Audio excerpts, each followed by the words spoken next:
na po ang pinakabagong public service segment ng Aksyon sa Umaga kung saan bibigyan namin kayo ng libreng payong legal.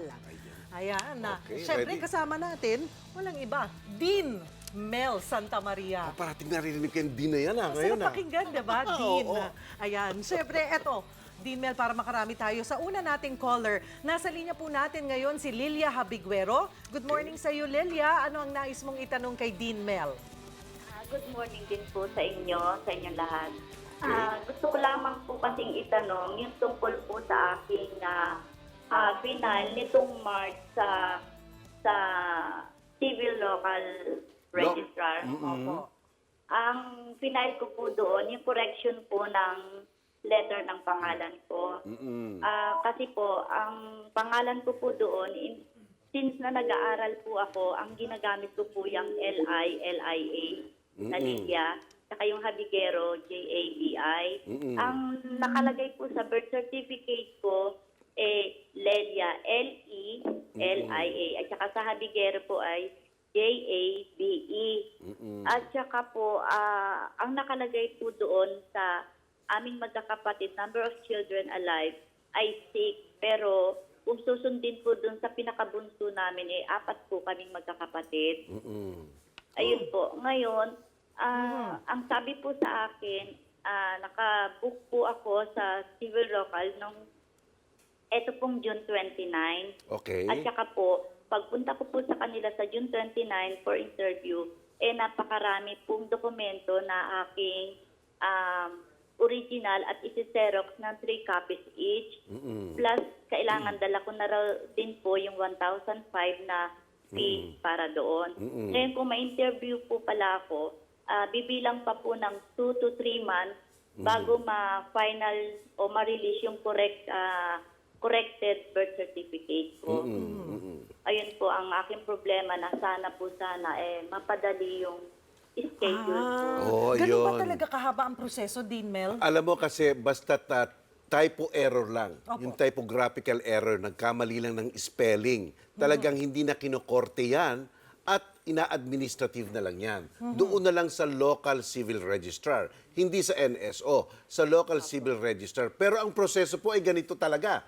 Basta't na plancha na sa local civil registrar, iaakyat muna sa NSO yan o sa ngayon ay yung mga Philippine Statistic Authority, PSA na ngayon Iaakyat, titingnan ulit, susuriin doon at pagkatapos merong second affirmation nung pagkakamali at pagkatapos ibababa ulit sa local civil registrar at iyon, ire-release na yung panibagong corrected na. Kasi po, ang dai-dai rin pong nagpapabago, kaya siguro, sabi sa inyo, mga 3 buwan pa. Pero marahil naman, ito yung mga lingkod bayan, sabihin nyo lang po kung saan nyo gagamitin yan at humiling kayo special request. Halimbawa po, kukuha kayo ng passport at lalayag kayo sa abroad, di ba? Kasi OFW kayo, palagay ko, papakinggan naman kayo. Hindi naman hindi naman strict rule yung 3 months na yon.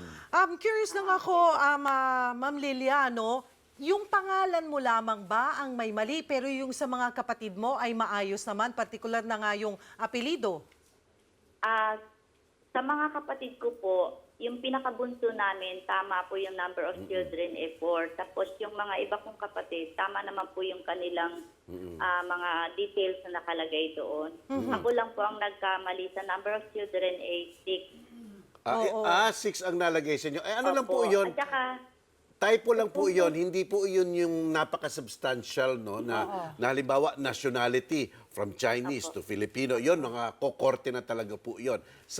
Ano lang po iyan, administratibo, kaya ang kailangan lang dyan talaga follow-up yan. Follow-up yan. Pero ang lumalabas, paano din, Mel? Kasi ang sinasabi ni Miss Lilia, kailangan niya magbayad ng, magkano na po ulit yun? 1,500. 1,500 po. Paano kung ang nagkamali yung mismong civil register? Ayan na May yun. bayad pa rin ba yun? Iyan na yun. Kaya nga ang daing nagmumungkahi ngayon na dapat yung mga ganyang pagkakamali, wala nang bayad talaga yan. Sapagkat ang normal niyan, basta pinanganak ang isang bata, ang nagpapadala ng mga information ay ang ospital. At ang nag-i-interview pa nga, di ba, yung mga nurse minsan, ano po ang gusto niyong pangalan sa anak mo? Sinabi mo, John. tapos nalagay ni nurse, June. Oo. O, di ba? Tapos inang nailalagay. Kaya nga po, kadalasan, wala po talagang kasalanan yung mga may-ari ng birth certificate. Pero- Nabibigla na lang sila. Kaya meron nagmumungkahi ngayon talaga, Cheryl, na ilibre na lang yan. Pero for now, hindi. For now, hindi, Kahit may na bayad. mapatunayan mo na ang nagkamali ay yung ospital, yung Yes. pagpapadala ng Oo. ospital. So ngayon, oo.